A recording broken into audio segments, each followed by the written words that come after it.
Nice. I did it. I hit the record button. Box one checked.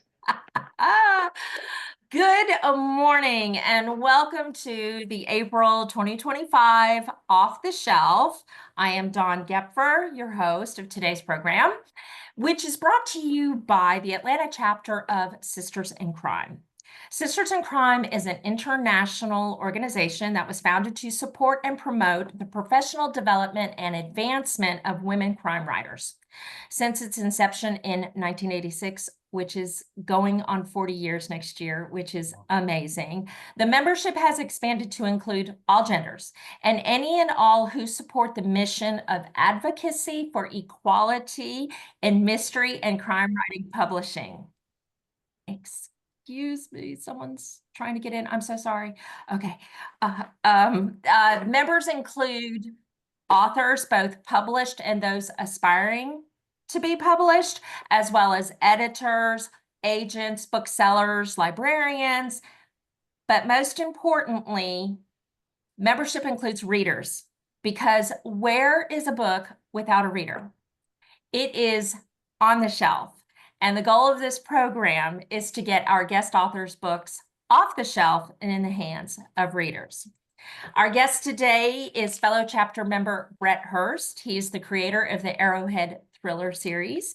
Bret is a husband, a father, and the chief information officer for a major healthcare company. And somehow, in this obviously busy lifestyle, he has managed to find time to write, and that's what we are going to hear about today. So welcome, Bret. Thank you. Thank you very much. Yeah, somehow between the soap operas and the bonbons, I find time to get the nog writing done too. Yeah. Well, I always like to start this program by asking our authors to tell us about themselves. And I want to go way back, like deep. I want to back to the beginnings. Tell us about your childhood. Okay, I grew up south of Miami, which most people don't realize that they think it goes Miami to the Keys, but it's like farm country and a lot of groves. And I grew up in that area south of Miami, right at the middle of Miami, going through this massive transportation that cocaine money made it from this sleepy little town to this dangerous city in a very short amount of time. And I grew up there. My father's an engineer. I had a sister. They owned their own businesses, and so I grew up working in those businesses, um, and doing those things. And then my father's a bit of an odd guy, and so when I was, I don't know, about 13, he decided that the family hadn't spent enough time together, so he bought a 40-foot sailboat. We learned to sail it. He took a leave of absence from work, and we left. And so a Wow. lot of this book, it takes place of, if you're on the sea and things happen, it creates a lot of tension and suspense. So Well, what part I of Miami did you come from? Yeah. way south of Kendall, like almost to Homestead, a place called the Redland. Okay, I know Okay. what it is. I'm from West Miami. Oh, And okay. I'm from South Ridge. Oh yeah, we'll say Oh, yeah. wow. We used to play Southbridge High School all the time. Yeah. I went to South Dade High School. Yes. Did So you? Mm-hmm. yeah. So all the way down there. So yeah, and so that's where I grew up. And my family used to in the evenings have me read to them from the newspaper. And I was 10 when Star Wars came out, and so I'm reading a story from the newspaper to them, and it was about George Lucas, and I was like, this is something you do for a living? This is, and nothing was ever the same for me after that. That was the beginning of a completely different path of how and what I wanted to do. That was the moment of clarity, I would say. So how long did you just go out sailing, or did you like live on the sea for a period of time? So we did a couple of practice sales, and then we left. And I think his intention, my father's intention, I was at 13, my sister was about 9, and I think his intention was to sail around the world. And we went and sailed down to South America, and we were there the better part of a summer, maybe a little longer. And then my mom went, "That's enough." Her patience had reached an end, and then we headed back. But you got to understand how the different was. This was like 1980, one, and Mhm. so there wasn't radar or things like that. So you go to the cities or towns throughout the Bahamas, most of them, the only TV in town is in the front glass of a restaurant if it's big enough to have in town. So here we are, we're walking through this place. There's a little bitty TV, and here's Florida, and here's a hurricane, and we had no idea it was even there. So, there were lots of things like that it was definitely a different time than doing it now. It's very different. Well, and also, I think with the internet, is it easier? I know we have satellites and things like that. We have navigation and radar and things, but even just being disconnected Yeah, while you were on the water, you didn't have a cell phone, nothing. Well, right? this is way before cell phones. This was nothing. Exactly. Yeah, and So, it contributed to that feeling of, if there's ways you want to create tension and suspense in books. So when you're on a sailboat, goes about 7 miles an hour. So we would be 7, 8, 9 hours a day with not even in the sight of land. And wow. so it's a very vulnerable feeling to Yeah. be, you know what I'm saying? You go, and then you just see the tops of the trees over the curvature of the earth, and that means you're probably 3 hours from land. So even when Wow. you see them, and Uh-huh. so if something happens, if there's a problem, right, then you have to deal with it. And I always kept in the back of my mind that's a very, very vulnerable feeling to be out there. And if you're under right. If there are bad guys or other things that want to do, saying there's no place to go from help, there's no place to hide. It's Yeah. long out there, and Yeah. those feelings are heavily contributed to parts of the story for sure, for sure. Absolutely. And how exciting. I mean, an adventure. Did you realize, because you were young, did you Yeah. realize you were on an adventure, or were you like, I'm just with my family and Yeah. this is what we do? Well, it's funny when you're 13 to be on 40 feet and you can't that with your dad all day long. It's a lot. I mean, and so I resisted considerably. He started off by saying, "What are you going to do for the summer?" And I was like, "Well, I'm going to play soccer and chase girls and whatever." And he was like, "Well, I think we're going to do this," and it was right picking me up out of my life, right? And Yeah. so we went back and forth and back and forth, and I had been trying to get him to quit smoking. And one day at dinner, he said, if you go on this boat, I can't buy cigarettes. Oh. And he's never touched a cigarette since we went on the trip. And I was like, oh, Oh. now you're blackmailing me. Fine, right? So now I have to do this. But Yeah. but it was hard. And so we would get to an Mhm. island and I would immediately grab the dog in the dinghy and go to shore. And they thought I was a great beachcomber. No, it's that's a lot of space for a young man at that stage in his life and his father. My father's a big personality, a very, driven leadership type man. And that's a tough place to be a young man trying to find your own. So that scene I was talking about where there's that hurricane. So there's a Yes. hurricane coming and we Hmm. flip out. So I view this as one of the times I became a man. Okay.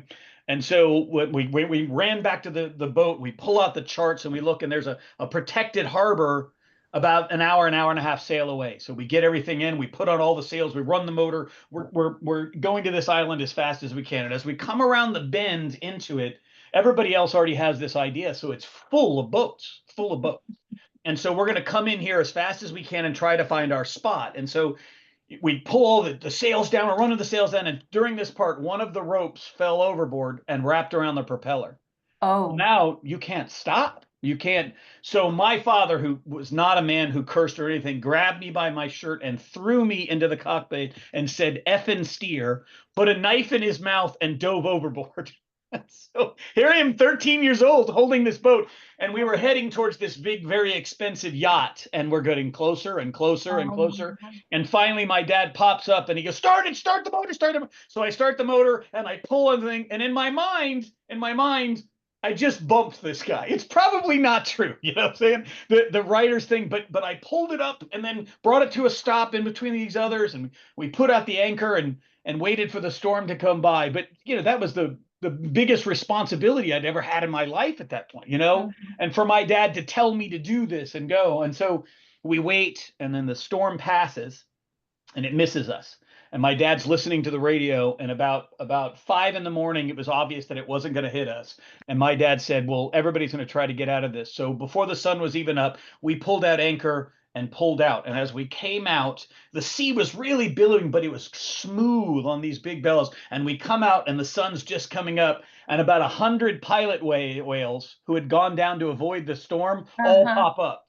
Oh. Right, because they knew the storm was past. And so here it is in this amazing sunrise and this weird rolling glass sea and all these whales as we sailed out. So to answer your question in the beginning, I don't know that I knew it was an adventure. It was, it was hard. I was pulled out of my life, but it definitely was a formative time in my life, a formative Mhm. experience that not a lot of people get to do, so. Mhm.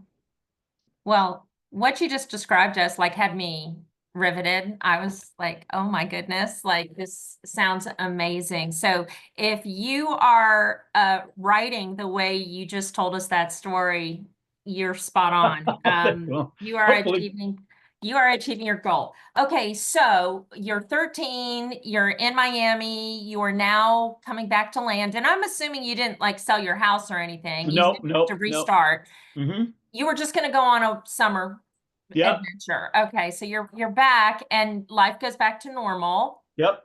So what happens? How do you get out of Yeah. I know you have 2 degrees. Yeah. Yeah. So So we go back to school, and I want to do this. My parents are really obviously the type of person. At the time, I wanted to make movies. I thought what I want to do was make movies. And mm-hmm. my parents were the type, obviously, that they wanted me to have some sort of a backup plan. So my dad went to Auburn. In those days, it's not like it is now. You take the SAT, and I had it sent to 3 universities, and they asked one question. I said I was a legacy. Auburn got it, saw my SATs, and my that I was a legacy, and they accepted me. I didn't even apply. And my mom, in the coldest, most mom move ever, called and asked if they had seen my grades. Like, thanks, mom. That's the kind of help I need from you. So we agreed, okay, let's go back and forth. My dad said, I want you to study engineering or something that you can fall back on. I was like, no, I want to be creative. And so we came up with this compromise, which was the worst uneducated compromise ever. We thought I would do architecture because it would have a creative element and it would have a technical element, but nobody stopped to think whether or not I could draw, right? Whether that was a thing. And so I went off to school, and they put me in an art class, and the art teacher, the very nice art teacher, even though I tried and tried and tried, she realized this was a Simon Cowell moment to move me off a path that wasn't me. And so she failed me in art. And it was heartbreaking because I was really trying, but she saw I needed to go on this different path. So I got a degree in communications and film at Auburn. I went back and forth with my parents. I graduated. I got married. We moved to Los Angeles. I had a friend that worked at the USA Network, and I was going to try to go make it into movies. And so the week we arrived, it was an actor strike, and everything came to an end. And the city shut down, and God was probably protecting me from myself at this point anyway. But it was so. As I was hanging around these people, I was learning. Everybody was talking about, yeah, in the movies, you work like 3 months, and then you take unemployment for 6, and you try to find your other job, and then you work for 3 months, and then you go on unemployment. And I was looking around this with my wife. I was like, well, I don't know. This is what we want to do. We want to have a family. This is really odd. So I was really struggling with this life of making movies. And my wife's dream had always been to live in San Francisco. Well, obviously, we went to Los Angeles for my dream, and she got a job offer in San Francisco. So I said, this is what I think we're going to do. Let's go pursue your dream. And I was going to be a screenwriter, but the more I think about, the more I do this, I think I'm going to become a novelist, and I'm going to be on the Tom Clancy plan. We'll go. I'll find another job. I'll write at night. We'll figure out these things. And we went and lived in San Francisco. So we were living there, and things were fine. My family has a construction and engineering firm in Miami, and then Hurricane Andrew hits Miami, Yeah. and it's like a nuclear bomb goes off. Mm-hmm. And so there's an opportunity for me to go back and make some money and do some things. And while I'm there, we want to have kids. We're thinking about these things. I'm writing at night. Nothing's happening at this. So while I was there, I went back to engineering school, and I thought I would really Tom Clancy. Tom Clancy was an insurance salesman. I would write my books and figure this out. Well, Tom Clancy did that, and he got published at 40, and I got published at 55. You know what I'm saying? So I was a little slower than his, but then I went and got a degree and got a real job. And especially as I was a consulting engineer for a long time, and I would be on airplanes and in hotels, and I would write. I would just write everywhere I had this time away from my family. I would write every place I go and read everything I could get my hands on, and just sort of follow the path that way as I could until I finally figured it out and got good enough to get published. And so Mhm. it's a very odd path. No, not really. Not really. I do want to ask, you said that your wife's dream job was what is it that she does or wanted Well, to so do? she just wanted to go to the city. She didn't have a Oh, dream okay. job. She got Oh, some okay. job doing something. She just always wanted to live in San Francisco. We I did see. that. So she's Mm-hmm. done lots of things. She's an English major and she's very good at presentations and things like this. I'm an engineer, so I needed an English major to marry for sure to help with that. And then we had kids, and she's raised those kids, and Mm-hmm. she's a travel agent, and we run a small business, and she's kind of a jack of all trades, does everything. Her name's Terry, and so I say that when my books need to be cleaned, I get them terrified. You know what I'm I saying? And she That's so goes through cute. and works her way through. And my favorite part is when she goes, I don't understand. What is this person's hand doing? Did you say I can't picture this? What it is? So she's super, super helpful. I could never have done it without her. Huh. That sounds like a good pairing. So you're back in Florida now? No, And now I live in Atlanta. Right now I live in okay. Atlanta. I got jobs that took me. I got job at an engineering firm. They moved me to Atlanta. My Okay. wife, who was a military brat when we started to have kids, she's like, "That this is it. This is where we're staying. This is where we're going." Especially we lived in L.A. and then San Francisco and then Miami, and housing in Atlanta is like free compared to those places. So so then we could raise our family. So then we've been here for 20 some years. So all that was that weird path. So, but you also have a degree from Florida International. Yeah, that's where I got my engineering degree. Yes, ma'am. Oh, okay. Okay. So that Yeah, was I when went you to came. FIU while I was working. Hey, Deb. While I was working at my parents' firm and cleaning up after Hurricane Andrew and working for their firm, I I went to see. school at FIU and got an engineering Okay. degree. Yep. All right. Okay. And let So me tell you something. People wanted to give me way more money for that than my film degree. It was much, much more marketable. It's much easier to raise a family on that than I tell you. but it's also that, you had mentioned that your parents wanted, like, Yeah, okay, we like the creative side, we yeah, want that for you, but we need to be practical. And yeah. this would be a situation where, oh, darn, mom and dad were right. Right, right. My dad was happy to pay for college again just to say I told you so, right? It was totally, totally worth it for him. Yeah. Absolutely, yes. Yeah, yeah. Well, I'm kind of going through that with my son right now too. But maybe you can give me some pointers. Yeah, that's All part right. of it. Part of So when I was looking at your bio, I found a couple of versions, and one is very basic. It's the one that I read, that I said, he's a dad and a husband, and he's the CIO of a major healthcare company. But we also found another one that tells us a little bit more about Okay. you. And I just got to ask, we can't move forward without this. So it says you had worked in a variety of places, from construction, nuclear power plant, Yep. an ice cream parlor, and Walt Disney World. Yep. I And worked at all of somehow you kind of glossed over those them. when I was Yeah. asking you for your history. So Well, let's backtrack. after I graduated with my degree in film, until we could figure out where to go and how to get into Hollywood, my wife and I got moved to Orlando and got hired by Disney, and we worked for Disney for a little while. And to tell you how bad the planning is, I came to a place where 90% of the men are gay. There's thousands of beautiful women with no one to date, and I brought a girlfriend. It was very, very bad planning. But it was a great, great, amazing experience. We worked at Disney, and then until we could find a way. And like I said, I met somebody who got a job at the USA Network, some way that we could move to Los Angeles and have a job. So for about 2 years, we lived and worked in Disney, and it was amazing, amazing place to work. I use what I learned in there every day. And I'll tell you, I once, as a consulting engineer, we were trying to do this really big, very technical job, and it was between us and another vendor, and the client wasn't sure we could do it.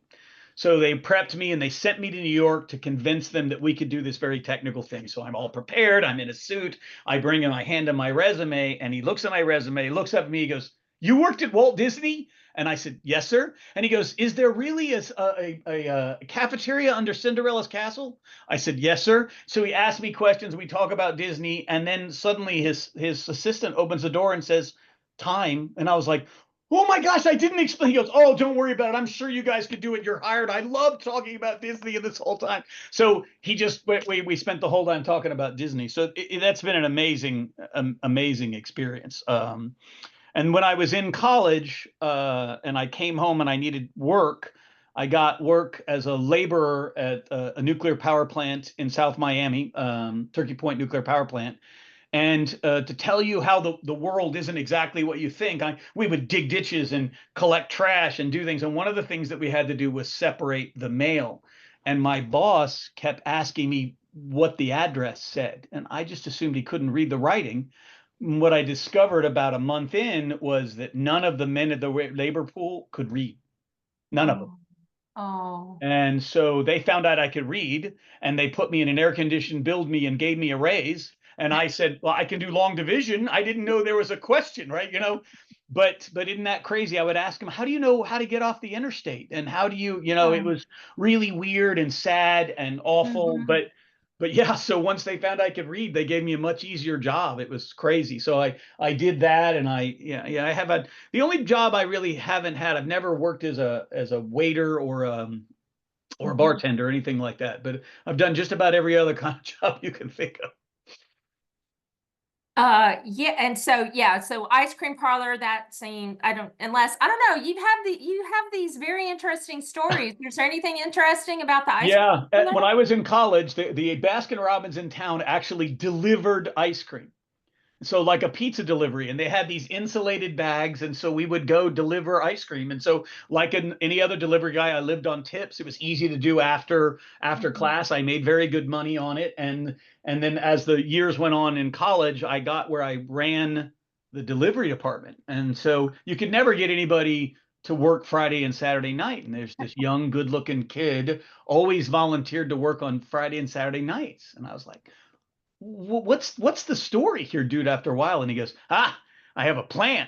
And he goes, what I do is I look, and if a pretty girl orders ice cream on a Friday or Saturday 2 weeks in a row, she doesn't have a boyfriend and she's lonely.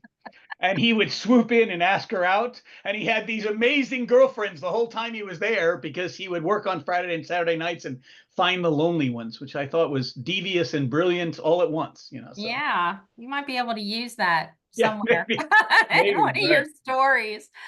Okay, so now you're in Atlanta, and you've obviously had a successful career. It is not easy to become the chief information officer anywhere, much less for a major corporation. So kudos Thank you. on that. And now let's start talking about how you somehow in your life you managed to start writing. Like, well, it sounds like you were always interested, and you were writing all along. Always interested, always writing, always doing it. And then I wrote I wrote a book. I was done with it. My wife was very supportive. We had young children, and we scraped together the money and started sending me to writers' conferences, because we couldn't get anything with agents. And so I went to one actually here in Atlanta. There used to be one in Athens. I went to one in Tampa. I went different places, and I was getting no traction. And then I went. There was speakers at the writers' conference, and there was a speaker, this short little woman from Texas with a bunch of blonde hair, side up, and she started talking about the rules of your book. And I listened and I went, holy cow, I have no idea what I'm doing. And so I feverishly took notes of everything she said, and I thought about it, and I thought about how she thought about structuring your book, and I started reading and thinking about how she did, and I was like, oh, all right. So now that I think I knew what I was doing, I wrote a different book. And so I wrote it, and I spent several years working on it and taking everything that she had thought, and I worked on it, and I got it, and I tried to encapsulate everything she said. And then 3 years later, I still had her business card. And so I called her. She really wasn't taking people. I convinced her to let me hire her, and I sent her my book, and I waited. And she got back to me several months later, and she said, okay, all right, this is a well-written book. She said, but you tell me this is a thriller, and there's no suspense in this book. You don't know how to do suspense." And I said, "Okay." And so she took a lot of time to teach me and talk to me and help me understand suspense. And she's amazing. She really went out of her way for me. And I was like, "Okay, all right, now I understand that. Can I fix this book and make it suspenseful?" And I was like, I don't think so. But the sequel to this book, I think I can. The sequel I had in my mind. So I said, "Okay." So I started over and wrote another book, and that took me a couple of years, and I wrote it, and I got it all organized. I sent it back to her, and I waited on pins and needles, and she called me and she said, "All right, this is the one." She Oh, goes, "We got a lot of work to do, but now this is the one. You get it now, and let's start working on this one." And so I worked with her back and forth. I went through. She taught me a whole bunch more. I worked my way through the book. I tried to get it to a bunch of agents, and that querying letter does nothing. It doesn't really do anything. So I joined the Atlanta Writers Conference, the Atlanta Writers Group, because their conference was cheaper if you were a member. So I joined as a member, and I started going to meetings, and then I went to the Writers Conference, and I got uh, bad feedback and things I learned, and they taught me things, and I took all the pieces in. But what I was facing when I go to these writers conference, and George Weinstein, who's the head over there, who's amazing, I said, all these people are coming and they all want Oprah's book club. And I don't know if you know this, but I'm not writing Oprah's book club. And so he said, and I said, "So what do I do? What do you think I do? I think I have a product. I think I've learned." And he said, "Well, maybe you should think about small publishers too. I think people disregard small publishers." And I think some of it is you create your own success. So after I said that to him, I had that conversation where I reached out to him. The next writers conference, he invited 2 or 3 small publishers, and one of them thought it made sense to me. Now, in the meantime, so I had this thriller, and I wasn't getting anywhere. So I read everything. I wrote a cozy mystery because I thought, okay, these okay. women that are coming in, these female agents, they're looking for Mm-hmm. different things. Maybe I could broaden my appeal. Mm-hmm. So I wrote a cozy mystery, and I went. And when you go to a writers conference, you can select to have 10 pages go to or do a pitch session or do whatever. So I sent this to a small publisher out of Texas, and Reagan Roth is the person who does it. He's also Deb's publisher, and he said, "All right, I like it. I want to talk to you when you get there." Okay, so that was good. And then I set up pitches for this thriller and pitches for this cozy mystery. Well, I went to a woman who was in there. I did a pitch session. I go in. I told her about my cozy mystery, and she said, "Wow, I don't really publish this, but that was a really good pitch. I'm really interested in this book, but I just don't publish it." Well, at the end in Georgia, they give you awards. So Uh-huh. Reagan, the person that ended up publishing me, gave me an award for best manuscript that he had seen, and this woman gave me an award for best pitch. But the small publisher didn't know it was 2 different books, right? So they asked me for my full manuscript, and I've learned if they ask you for 50 pages, that's like a girl giving you her number in a bar. That means nothing, right? But the manuscript means something. So I sent the manuscript, and because they thought they were competing, in 8 weeks I had an offer. Oh, And so they offered, and then I got it published, and I have been blessed enough that they published the set. It's a 3-book set. They published okay. the second one, and the third one I owed them by next Thursday, and it comes out in January. So Oh, wow. So yeah, you've been busy, but I want to go back to your cozy because yeah, yeah. it's So is I'm that sending that to them published? now. So I've cleaned it all up, and I'm Okay. sending that to them probably next week to gauge Okay. their interest. We've talked about it. They seem interested in it. Uh-huh. Um, have you ever seen the 1930s movie by Dashiell Hammett called The Thin Man? Yes. Okay. So in Mm-hmm. The Thin Man, he's an ex-policeman, and then he marries a debutante, and then her father dies. And so he has to quit being a policeman and go help with the business. Right. They come back for a wedding, and there's a murder, and she's telling him, you miss being a policeman. You miss it. Come on, help with it. And he's like, I don't miss it. I don't. It was a lot of waiting, and I don't like it, and paperwork. But she's convinced, and so she corrals him into helping solve the crime. Well, I like that idea.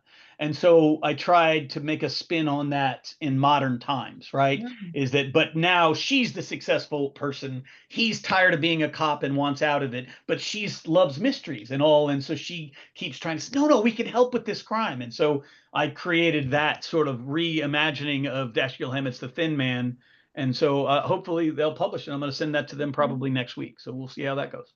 That is great. And is it, can you share the title? That's where I'm going. Yeah, it's Sorry. called Fox Hunt because her Okay. last name is Fox and his last name is Hunt. I love it. I love it. Okay, great. And it also makes me think about, going back to your film aspirations, it Mhm. makes me think of like the Hallmark movie and mystery Yeah, channel, yeah, yeah, which is pretty much on repeat in my house. I just have it on all the time. So yeah, I can see something like that making, I think yeah, it's very clever. It sounds clever. Sounds yeah, fun. yeah. Thank you. And once Deb reached out to me and asked me I should come to Sisters in Crime and I could do, and I saw the people and the infrastructure, and I was like, well, I read a ton of mysteries, and so I could lean into that as well. And so that's my thinking is as well. I mean, it's there's so many books out there, it's hard to get them above the fray, right? You Yes. know what I'm saying? And so Mhm. whatever and however it takes. So we'll see. Mhm. So Yeah. we'll see how it goes. That's actually why I ended up joining Sisters in Crime. I am a reader, not a writer, and I went in search of like something to read. I went to the Hmm. bookstore and I was overwhelmed, and I somehow, Big Brother was spying on me and knew that I was looking for mystery crime writing and connected me through the internet with Oh, Sisters in nice. Crime Atlanta. And my first thought was, I'm going to get to read new authors Yeah, that aren't, in Barnes and Noble yet because they're getting started, yeah, and I couldn't wait. And yeah. that That's has awesome. been, That's yeah, fantastic. Yeah, it's great. that's what I enjoy the most. And so, Yeah. which is, part of this program too, is, we don't have the big names on the program. We've had some, but for the most part, we are looking for authors that are just getting started and looking for unique ways to promote their book and tell us about themselves again. So as readers, we get to know them and say, hey, I Yeah. want to read this guy Oh, because cool. he sounds like he has some pretty interesting stories. So now let's segue into your series, Okay. Arrowhead series, and just Hmm. tell us. I'm assuming this is the series that you had been writing all along and working on and Yes, perfecting. ma'am. Okay. And it's actually the sequel. It is. It's the sequel. So if were this to continue to be successful, the first book that I wrote will Uh-huh. someday be the prequel. It would someday, if it worked out all that well, it's done, right? I think it's Yeah. good, but Hmm. yeah, and so it would be the prequel. So this was the Hmm. sort of the sequel to where that was and how that turned Hmm. out, So Hmm. it's funny. It's and you have to be careful how you word these, but I'll read anything. I read everything, but I like spy novels, but I don't like most of them. And so Hmm. I don't like it because it's always a Superman, okay, will stop a terrorist from blowing up insert White House, Air Force One, they're all the same. And these people are all, what I'm saying, James Bond and Superman had a baby, and it's not interesting to me. And Hmm. one of the things that I learned with this woman at Technis who taught me, and she said the cheap way to create suspense is to have big stakes, right? It's going to blow up the Super Bowl. He Hmm. goes, that's the cheap, easy way to create suspense. Really Hmm. good writers create suspense without that. Hmm. And so I wanted a story where it was a group of guys and a group of people, and that they're more fallible and they operate as a group and they figure out a way to get things done. That's not so another terrorist blowing up something, right? It's a little more escapist than that. You know what I'm saying? It's a Hmm. little bit more step away and not the same thing just rehashed again and again. And Hmm. so I wrote the book I wanted to read. You know what I'm saying? And so Hmm. um, And it's funny, and it has male characters and female characters. And I've done a lot of book clubs, and I went to a book club, and they're always, a bunch of middle-aged suburban moms whining me is generally what they are. And almost always they want to talk about how I got published. These women all wanted to talk about, they thought I wrote good, strong female characters, and they wanted to know how and why. So we spent 2 hours talking about writing female characters. It was fascinating and very educational. But I didn't want it to be the same Superman again, right? Yeah. So it's a group of people that get pulled into something that they don't want to get involved in, and it's bigger than they thought they were. And so that was more interesting to me than the same Jack Reacher. And not that those books aren't amazing and don't have their place. I don't want anybody to misunderstand me. It's just that they're all the same, Yeah. So So without giving too much away, mhm. Tell us about the story and the Okay. characters. But don't tell us the ending because Right. No, that's fine. That's fine. You want to So intrigue us. yeah, the main character is a guy named Eddie Mason. He was in the CIA at one time. It was not a good experience. He had left the CIA and sort of is a good old traditional Texas boy. After he left and everything went sort of bad, his life doesn't have the structure that he wants it to have, right? And so he ends up with some friends of his in Miami, helping out people that no one else can help, right? And so they're sort of on the edge, kind of these Robin Hoods. And one day his ex-boss shows up and said, "We need help." And he's like, "Yeah, well, I told you I'm done with this." And he said, "Yeah, I know, but I wouldn't come. It was important. And by the way, the girl is going to help out on this. Her name's Lauren, and she's the girl that he ran into as a CIA agent. It never kind of happened, but it was always right. Will they? Won't they? Get out there, and so that convinces him to help out. And what they're trying to figure out is a senator is taking a meeting with someone that he shouldn't take a meeting with, and he seems like a reasonable guy, and everyone wants to know what the deal is and why. And so he wants him to be involved and help. And then suddenly after this meeting, this senator is going to leave on his yacht and leave his security team behind and go where no one knows he's going. And he's never done that before.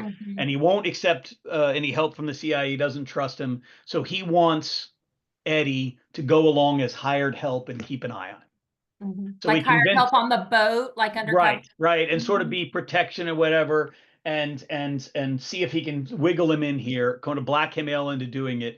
And we're on a boat at sea where we end up with, who do we trust? Who do we not trust? Okay. What's this guy really doing? He comes up with an excuse of what he's doing. It's not what he's doing. And how do we figure this out? And figure this out. And at the meantime, the woman, that's the love character named Lauren, this person that the senator met with that he shouldn't have, they need somebody to follow him. And so she is an ex-CIA agent, and she follows them, and those two paths, those two stories collide later. Okay. And so I'm hearing the high seas as part of this. And Yep. so this goes back to your youthful adventure. Yeah. The cover has a boat. Yeah. So, all right. so in there, yes, and it's heavily influenced by being out at the sea, and that vulnerable feeling really adds the tension and suspense. Right. Yeah. And so the name of the book is The Caveman Conspiracy. Book one. Yep. So where did the title come from? You have to read the book. Okay. So okay. something Good happens in there. There's something happens in there, and telling you where the title came from would release too much. Okay. Nope. Don't tell me then. But I was worried. Originally, I called the book Caveman, a spy novel. And the woman I worked with in Texas, she goes, no, it's cheap. If you have to put a subtitle on it, it's cheap. You have to find a way to keep that and make it seem like an espionage novel. Like toyed with it forever. And then Caveman Conspiracy kind of came there. But I do get questions all the time. They think it's like one of these books that a alien landed in the 1600s, has been buried in a tomb, right? And nobody wants them to know about it. It's not that kind of book. It's definitely an espionage adventure story. Okay. Well, so before we start talking about the second book, it's a series. Mhm. And when you got it published, that was the agreement. It was going to be a 3-book series. Nope, nope. The Okay. first one, and they published it. They liked it. They thought the ending was enough of a go, but they had enough confidence in it. They let me put on the cover Arrowhead Book One. Okay. So, which I thought was pretty nice of them, you know. And Mhm. then we went, and then they did two. We did two really shortly afterwards because two was already written by then. And then Mhm. the third one, I wasn't sure, are they going to let me do a third one here or whatever? But they've been Mhm. wonderful and gracious. And so, like I said, the third one is about to go off to them. So, and then that'll tie everything together. It's not a George Mhm. R. R. Martin situation. It'll all be tied up with a bow. So when with the third one, is it going to kind of wrap up the series, or Yes, do you think there absolutely. might be Yep. more? No, Okay. it could, and there's some things in there that could spawn another series, but Okay. all of the open questions are all tied up and finished with Mhm. book three. Okay. So now the next question is, where, if you can tell me without giving anything away, where does Arrowhead come in?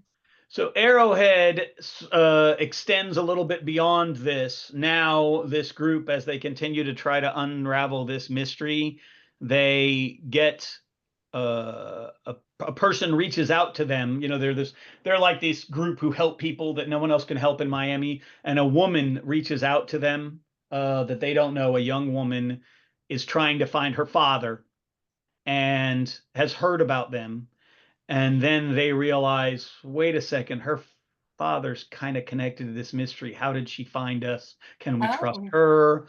Can we Mhm. trust her? And so this takes, because they've taken on, they have this mystery, they know what they have to solve, but they don't know how to solve it. Well, then now this unexpected person wants her to help find their father. That unrails a little bit more, and they get a little bit more of the mystery, and it takes them place. Mhm. And this takes place in Washington, D.C. and in rural nowhere, Montana. You're Um, you are all over. yeah. And so that one goes. And then the Mhm. third one, that propels them a little forward, and then they get to a point that they're stuck. And then the third book, something happens that gives them a little more information. And in all of these books, the way it goes is the team is sort of split into two. The Mhm. two go exploring things that eventually Yeah. mesh back. That happens in book Right. one and then book two. And then in book three, same thing happens. One group is propelled to Greece and one to Cuba. And eventually those threads make their way back to each Wow. Wow. Fascinating, very interesting, and has definitely piqued my curiosity. other. So you mentioned initially that there's a group of friends, Hmm. and then you mentioned the partnership between Eddie and Lauren. So Hmm. are the friends also part of this group? Yes. Okay. Yeah, Mhm. absolutely. One is an ex-Cuban soldier that he ran into in his CIA days, so sort of Mhm. glommed onto him. And then in the first book, sort of is Eddie's life and Crash as a CIA agent. That's the first book, Oh, and okay.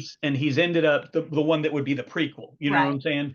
And so he ends up in Paris as an undercover CIA agent in this, and he meets this guy, and there's lots of flashbacks in book one to this prequel Mhm. so that you understand where it is and how all these things fit together. Mhm. And he meets this guy who is short and slight and not some macho CIA guy in any form or anything, but he knows everyone, and everyone is disarmed by him, and he just brings people together. And Eddie, in trying to do his job, meets this guy named Jeff, and he's kind of unusual and original character in these kind of things, is because he walks into a room, disarms everybody, and just emotionally, and finds out, I think that Betty has a problem, and Fred here can solve it, and he's these guy that brings all Oh, these a people connector. together.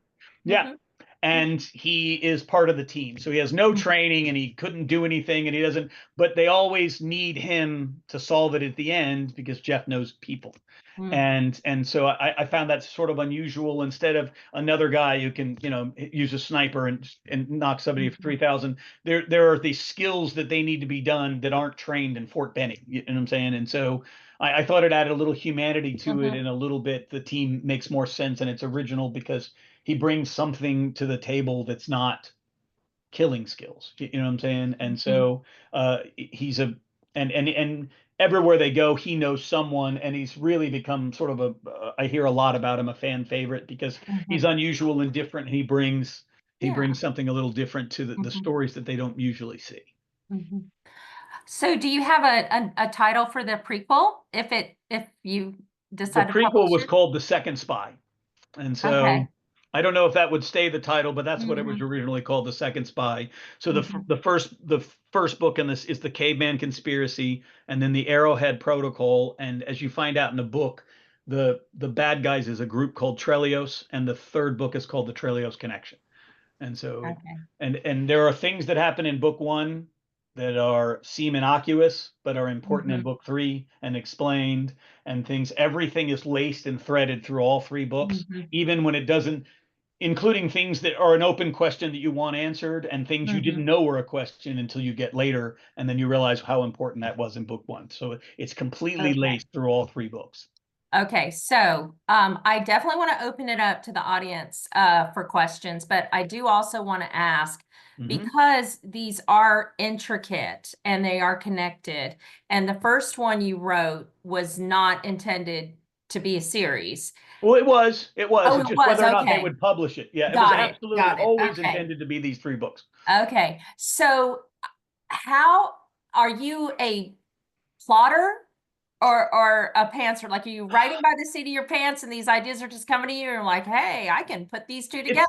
it's a Or are great question. When I you started mapping it writing, out? I used to be an engineer about it, and I plotted the whole thing out. The whole That was thing out. my vision, just so you know. But then what happened was I like Janet Ivanovich's Cozy Mysteries, and I read a book by her on writing.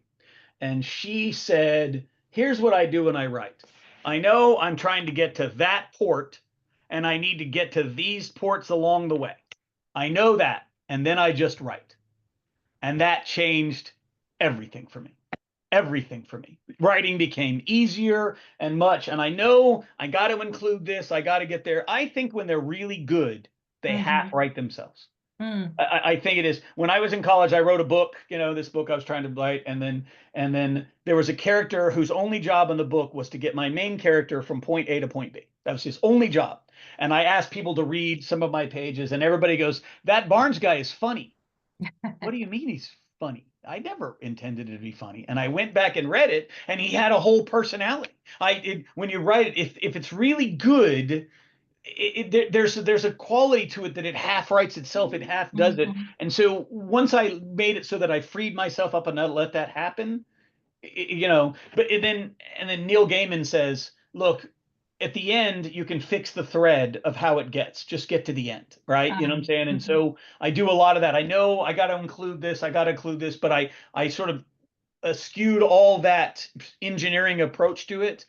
And I know the ports in the storm I'm aiming for, and I just think it lends itself to much more organic, better writing. And then if you have to tweak it, you tweak it. That was a very long answer. Sorry about that, but No, I appreciated it, and very much so. And I'm sure that the writers in the audience did as well. So I would love to open this up to anyone who would like to ask Bret questions directly. You can just speak up. We encourage that. We love audience interaction. Or if you want to ask a question but don't want to speak, you can put it in the chat and I will ask it for you. So does anybody want to chat with Bret? Because I can keep going. Good morning, Bret. Hey, how I'm are you? Connie Gillam, and I am a writer, obviously, but I worked in the health field for 30 years, and I was curious how you went from engineering to working in the healthcare field. Yeah, I was a consulting engineer, and I put in financial systems and other pieces of technology, and I did it for this healthcare company. It's a post-acute care, mostly geriatric health, in the Southeast, and they were one of my clients at the sort of end of this career. My kids were getting older. I didn't want to get on airplanes anymore. I wanted to spend some time with them, so it was a good offer. They asked me to come in first at a lower level and fix their technology, and then eventually I rose until I could be their CIO. So I just used that engineering to learn all the technology and HIPAA and everything that need to be done, for this company, and I rose up until I ended at the pro. So so I own all the technology for the company, from IT to everything else for health, everything technology in the company I deliver. So engineering certainly help with that, but I don't ask me to help you take care of your mom, because none of the care falls underneath me, you know. Don't ask you for medical advice. No, that would be, no. Okay, Linda Whitaker, I think you had a question. You're muted.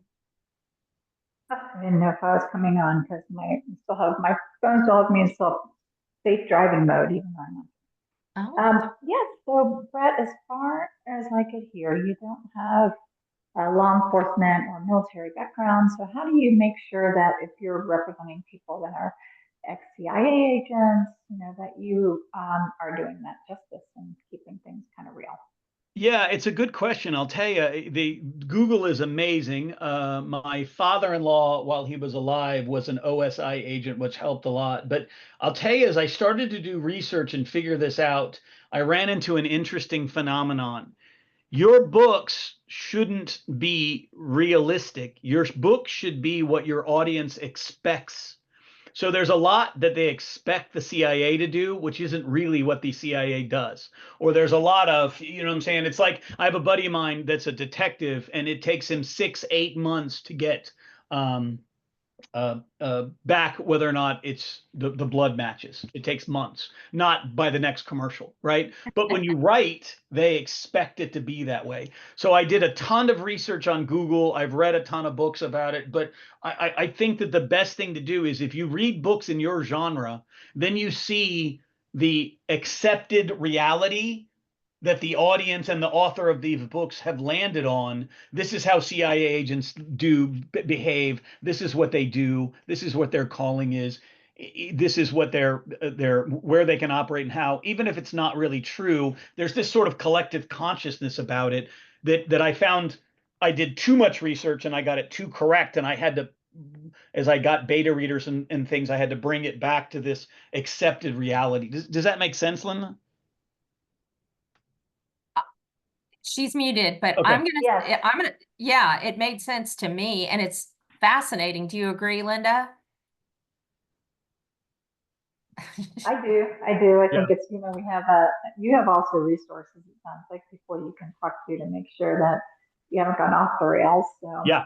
yeah, I am. Yes, yes, yes. Well, and I think you got to read your genre. You have to. You have to read your genre, because there's a collective, right? In every one, the way mystery's operating, the way romance operates, right? We have a collective consciousness about how stories operate. It's funny. I show my kids, try to show them every story and everything. So I'll show them black and white movies. And one of the things that you have to realize in a black and white, if you watch a Hitchcock movie, when they say we're going to go to Linda's apartment, they had to show them go outside and get in their car and leave, and then have them walk into Linda's apartment, because the audience wasn't sophisticated. Now you can say, let's go to Linda's apartment, and you can cut to Linda's apartment, right? Because we as an audience accept it. We all understand how the medium operates. And so therefore, stories today now are much tighter and leaner, right? And that's why older 1930s movies can sometimes seem boring to those people, because there's lots of fillers in it. You know what I'm saying? And pieces which were operations, things that we thought the audience needed to understand, right? You know what I'm saying? And then go, and as we go more sophisticated as writers and readers, consumers and creators, you know what I'm saying? There are things that you can go, but it also ties you into places that this is what you expect a CIA agent to do, or a homicide detective to be able to accomplish in 4 chapters.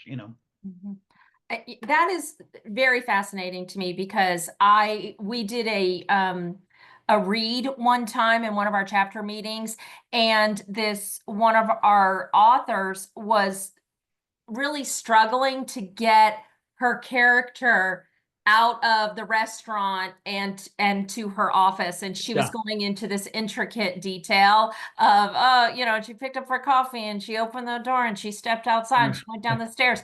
And to hear you say, guess what, we know we're gotta do sophisticated that. enough.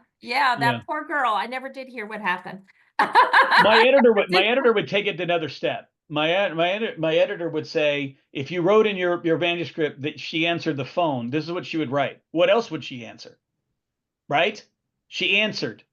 She Mhm. sat, not she sat in the chair, she sat, right? Mm. And so nowadays, the way readers consume things, the way we create is, you read a book and God, it's so fast reading or whatever. And usually that's efficiency of language, right? You know what I'm saying? So it's not only scenes you don't need, it's words you don't need, right? You know what I'm saying? We want to get to the exciting parts. We want the kiss, the explosion, the whatever else. And so, exposition, finding ways to get exposition in there is organic and fluid, right? But you have to, the reader's smart, they get it, they're sophisticated, they do. When I didn't know this was going to happen with my publisher, the book's coming out and I get to see the cover and all these things are amazing. And then one day, without warning, I get an email with 3 recordings of audio, of people trying out to do my book, and it's 4 minutes of my book, someone else reading. And I didn't even know this was coming. And so I talked to my publisher and he said, all right, Bret, we're going to do this step. And I'm going to tell you, you can decide to be happy or you can not, because you're not making a movie. They're reading it. So they're going to mispronounce names and they're going to put emphasis on different things. And that's what your readers are doing too. This is a shared experience. So you can try to get that narrator to do it exactly the way you want, and you're going to take something out of it. And so it was really good advice to me. So I started listening. Of course, my wife liked the guy with the British accent, but you know what I'm saying, and to try to find the gays. But it was a good lesson to realize the reader brings something to this, right? They fill in the gaps, and they hear that person and they emphasize a certain way. When they're going to put a show on Broadway, the first thing they do is they take it to like Vermont for a month, because the audience laughs where they don't expect it to, and they don't laugh where they expect it to, and they adjust the blocking to what the audience brings to it. And so that's an important thing to learn as a writer, to understand that there's gaps that they're going to fill, and that's part of the magic. Well, I think that you have a lot to share, not just as a writer and a reader reading your book, but also this breadth of knowledge that you are bringing into this conversation is just fascinating. And I have thoroughly enjoyed chatting with you. Oh, thank you. I'm Me too. excited about your books. I'm really excited about the third in the series and your cozy. That's going to be fun. Oh, a question about your cozy. Are you going to change your name in any way? Or are you going to publish as So I asked them, and they thought it was close enough. This is what the publisher told me. Spy books are about 50-50 men, women. Spy movies are 70% men. Oh. And I think it's because there's a fight scene that goes on for 11 minutes. That, you know what I'm saying? It's the tension. It's, they mail it up, you know what I'm saying? But it's about half and half. And so he said, no, he thought that was close enough. The cozy was fine. It wasn't like writing a science fiction fantasy novel where we might have to explore that. At least that's what his opinion. So it appears no. If they take it, it appears no. So. Well, good. Congratulations on that. So to wrap up our conversation, I like to, and also as a segue, to inform our audience of another reader program that Sisters in Crime Atlanta offers, and that is our Murder by the Book. Murder by the Book is another monthly program. It's held on Zoom, and it's a gathering of readers who share what books they have been reading and how they liked them. And awesome. So we would like you to tell us what is something that you have read recently and if you recommend it. The best thing that I've read lately is a historical fiction book called City of Thieves, and it's written by the man who was the showrunner for Game of Thrones. And what it is, this takes place in Leningrad during the siege of the Nazis during World War II. So the city is under siege, and it's for a year they're being held outside by the Nazis, and 2 people that live inside the city, 2 Russians, get arrested and they're taken before the KGB and they should be shot. And the KGB officer tells him, look, I know we are where we are, but my daughter wants to get married and she wants a real wedding. So I got the dress, I got the band, I got everything but the cake. And the cake needs 5 eggs. You have 3 days to find me 5 eggs, or I'm going to shoot you in a city under siege. And so it's called City of Thieves, and the book is them going through Leningrad in the snow with the Nazis attack, trying to find 3 eggs. And the book is amazing. It's amazing. It sounds amazing. Yeah, it's Thank a you so great, great much. book. Thank you And so much for sharing that with us. And we are at time, which is fascinating because this hour has flown by. Bret and everyone that has joined us, I cannot thank you enough. There are so many, it's a beautiful day here in Atlanta. I think it might be. I yeah, hope it's a beautiful day. But you guys could be doing anything else, and yet you chose to be here with us today. This recording will be available on our YouTube channel. We'll also have a link to it on our website. Our website is www.sistersincrimeatlanta, all one word.com. And thank you so much for oh, being it's been a here. pleasure. I've been really enjoyed it. Thank you so much. I'm blessed for you to invite me. I'm humbled. It's great. Well, thank you. And I'm blessed because you have introduced me to a new series I can't wait to get my hands on. Oh, thank you. Thank you so much. All right. So thank you, everyone. Looking forward to you joining us again. The Off the Shelf is the fourth Saturday of every month. I really should know this. I'm sorry, I'm stumbling through it. It's the fourth Saturday of every month, 10 a.m. at Eastern time. And then Murder by the Book, which I also mentioned, that is the first Saturday of every month also at 10 a.m. Eastern time. And again, information is available to these programs as well as membership to Sisters in Crime on our website. So thank you so much. And I hope to see all of you again. Thank you so much. You are welcome. Now, how do I stop recording? If you stop the meeting, it'll stop recording. Okay. Okay. All right. I'm gonna hit end. This is embarrassing. Bye-bye.